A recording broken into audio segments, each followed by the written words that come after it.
Hello, everybody. I'm going to go quickly through practicing the songs. We're in book 1, lesson 4, and I received a question to clarify how, in what order, how it actually looks like to practice now these two songs that we've learned, which is Listen for Bells and Mouse Mousey. All right. So, and thanks so much for reaching out because that's exactly what I would like. If you are confused, you are going to let me know. So, first things first, we're going to do always the warm up before each song. And that could be also like a warm up in general. Just play through the two warm ups that we have in the key of D and C. And it sounds like this: Do, mi, so, mi, do, so, do. And then you're going to sing and play it. Do, mi, so, mi, do, so, do. And at the end, I want them to already play the open fifth. We also call one chord. One chord. Same in the left. Do, mi, so, mi, do, so, do. One chord. Now, last week, exciting, we went to the key of C. So we're transposing that same sound, having C as our home tone, C being do. So from D, we go down to C. So now the sound is different. Different a step down. Do, mi, so. Here's your do. Do, mi, so, mi, do. Do, so, do. Here we go. Do, mi, so, mi, do. Do, so, do.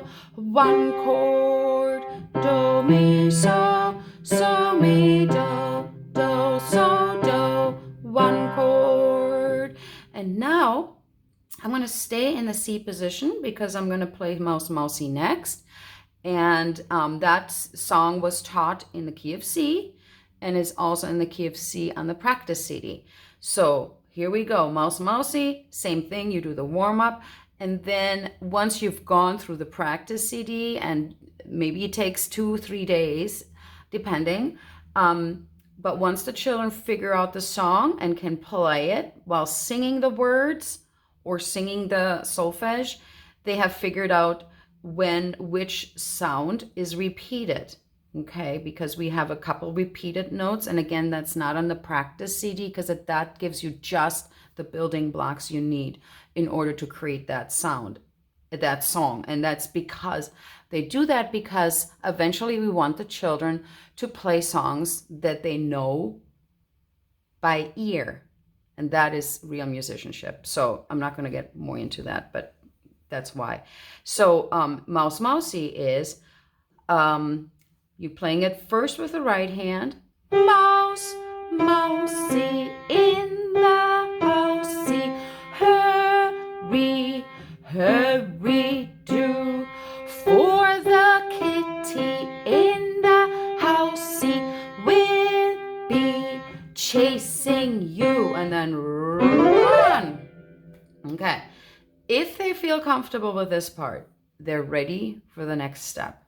The next step is playing the open fifth in the left hand as an accompaniment. So first they want to play this kind of a drone bagpipe type, nice and comfortable. It takes a little time to actually feel these two fingers pressing down and also building that muscle, especially for this little guy, takes time. They can do that while they sing Mouse Mousey and so forth. They sing it. Once they feel comfortable, let them try to do it together. Now they're doing two different things in each hand, which is hard, but we can try it and it gets better every day. So it could sound like this. Mouse, Mousey in the housey, hurry. It could sound like that. It could also sound like Mouse, Mousey in the housey, hurry. What's the difference? I matched the rhythm of the melody in my left hand I didn't do the steady macro beat. I actually played the rhythm. Mouse, mousey, in the housey, which could more likely be the case for the very first try because that still feels more there in sync. And that's fine. That's totally fine. The idea is to get both hands playing as soon as possible. Great. If they've done that, they're ready for the next step. Very exciting, playing the melody in the left hand. Okay, so here we go. Mouse, mousey, in the, and so forth. Because now everything is mirrored view, right? You're starting with the thumb instead of the pinky because that's how our fingers lay. All right, so they can play that and practice that. And it's really good practice to do that with the left hand. Once they're ready for the next step because the left hand tends to be always the weaker one. So great. And if they've done that, well, by all means, let's put the chord or the one chord open fifth in the right hand. Mouse, mousey, in the housey, hurry, hurry, do for the kitty in the housey will be chasing you. Done. Okay, so that'll be the last step. So then you do the same in the key of D. You're going to go through the same right hand, left hand alone, together, and possibly even switching melody and chord. So that's it. And the same would go for listen for bells. Now, listen for bells we learned in the key of D. So you're doing that first, or doing that as, you know, because they're familiar with that. And then now we're going to find that note. So ask your child, where's the cat again? Here's the dog. Here's the cat.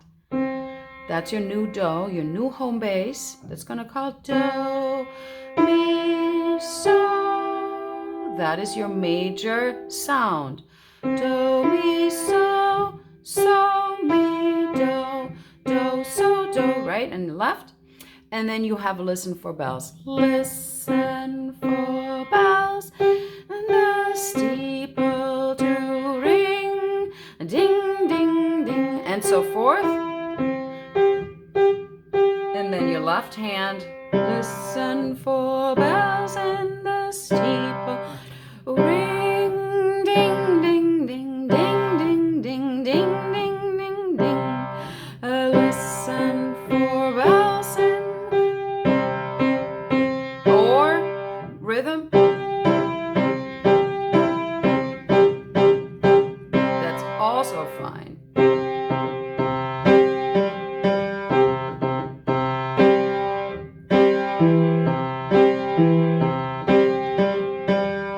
If you mix it up.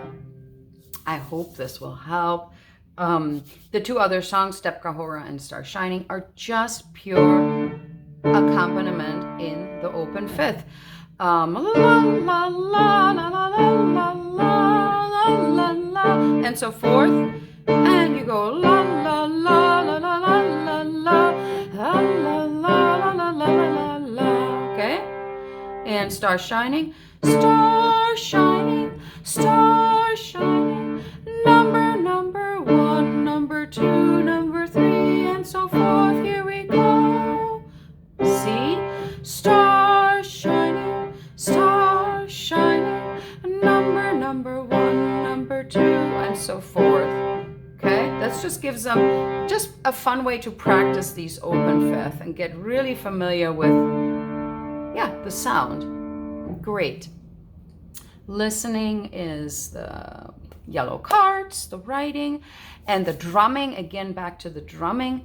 We're doing drumming because it's fun, obviously, but also because it really is a practice for holding your hand in the nice rounded piano position when we're doing the tapping. Of course, sometimes we pound that, we kind of slap the drum in the middle for accents, but nice curved fingers and wrist position is already a practice to hold your hands like this, because we all are going to develop little tiny muscles here, or strong muscles, especially the fourth and the fifth fingers are really weak. And the more we do the drumming, we get used to that curved hand position, and it helps us bringing that to the piano when we play the songs. Great. Can't wait to see you this week and have fun playing the piano.